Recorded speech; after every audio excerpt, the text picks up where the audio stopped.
উৎসব প্রত্যেকে জানেন, রাখি বন্ধন উৎসব। এই রাখি বন্ধন উৎসবটি অ্যাকচুয়ালি রবীন্দ্রনাথ ঠাকুর প্রতিষ্ঠিত করেছিলেন 1905 খ্রিস্টাব্দে 16ই আগস্ট, যেটি ব্রিটিশদের হাত থেকে সাম্প্রদায়িক প্রথা রুখতে এই টিপসটি তিনি কাজে লাগিয়েছিলেন, যাকে আজ আমরা মেনে চলি পুরো হিন্দু মুসলিম সমাজ, যেখানে রক্ষাবন্ধন হিসাবেই চিনি।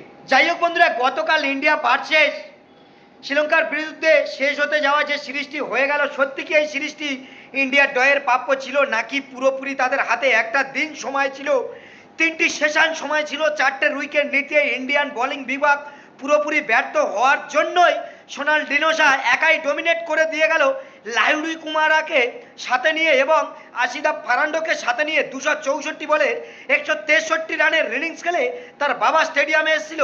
সেই স্টেডিয়ামে থাকা তার বাবাকে উপহার দিল অসাধারণ এক হেরে যাওয়া সিরিজকে তিনি পুরো চোখে আঙুল দিয়ে দেখিয়ে দিলেন ব্রিলিয়ান্ট ক্রিকেট কিভাবে খেলতে হয়, কিভাবে ক্রিকেটকে ডমিনেট করতে হয়, কিভাবে পিচের উপরে নিজেকে ভারসাম্য মানিয়ে নিয়ে লোয়ার অর্ডার ব্যাটিংদেরকে নিয়ে কিভাবে পিচের উপরে একের পর এক সুইপ কিভাবে মারতে হয়, বোলারদের স্পিনারদের পুরোপুরি ভারতীয় বোলারদের একা পুরো আছড়ে পিছড়ে সুইপ শটের মাধ্যমে পুরোপুরি একদম পিচের সাথে নিজেকে সুইপে পরিণত করে দিয়েছে।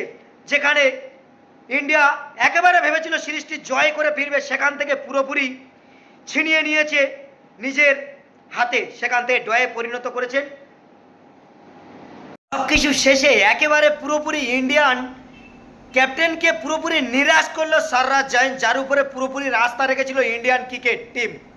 একেবারে পুরোপুরি তিনি নিরাশ করেছেন, কত রাস্তা একেবারে পুরো ব্যর্থতা করেছেন সররাজ জৈন। তিনি এই ম্যাচে ডেবিউ করেছিলেন, একেবারে ফুল ব্যর্থতা, তার বলে কোনো ভেলকি নেই, কিছু নেই, কোনো টানও নেই, পুরোপুরি ফালতু কুলদীপ যাদবকে সরিয়ে যাকে চান্স দেওয়া হয়েছিল।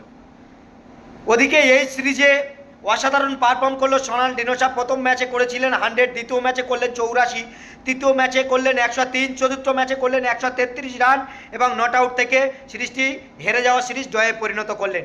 অপরদিকে সোনাল ডিনোসা লাস্ট টেস্ট সিরিজের প্লেয়ার অফ দ্য ম্যাচ নির্বাচিত হয়েছেন এবং আউটস্ট্যান্ডিং ব্রিলিয়ান্ট ক্রিকেট খেলেছেন এবং আমাদের ইন্ডিয়ান প্লেয়ার দেবদত্ত Padikkal player of the series হয়েছেন এই টেস্ট সিরিজে। তারও রান 328 এবং সোনাল ডিনোসার দেখিয়েছে 328, কিন্তু তার রান 328 নয়, তার রান আরও উপরে রান হবে, কারণ তিনি 3-3টে সেঞ্চুরি করেছেন। 184ও তার সাথে, শুধু 84ও তার সাথে রয়েছে। তো বন্ধুরা, ইন্ডিয়ার জন্যে ডব্লিউটিসি পয়েন্ট টেবিলের একটু ধাপে পিছিয়ে এলো এবং তাদের অনেকটি কঠিন হয়ে গেল ডব্লিউটিসি ফাইনালে যাওয়া, যেহেতু নিউজিল্যান্ডের সাথে এও ম্যাচ রয়েছে তাদের। নিউজিল্যান্ডের হোম সিরিজ 2 ম্যাচে একটি জিততে হবে, নিউজিল্যান্ডের মাঠে গিয়ে জিতে আসা এটা সহজ হবে না, কারণ তারা কিছুদিন আগে এসে আমাদের ঘরের মাঠে তারা হোয়াইট ওয়াশ করে গিয়েছে গৌতম গম্ভীর কোচ থাকাকালীন। এবং ডব্লিউটিসির ফাইনালে যাওয়ার জন্য ইন্ডিয়ার সবথেকে কঠিন চ্যালেঞ্জ হচ্ছে কি নিউজিল্যান্ডে একটা ম্যাচ জিততেই হবে।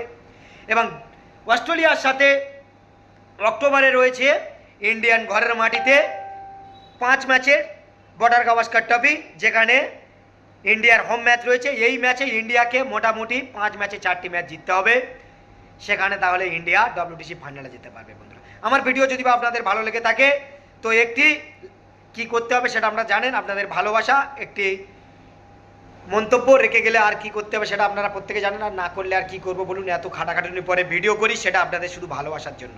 থ্যাংক ইউ সো মাচ বন্ধুরা।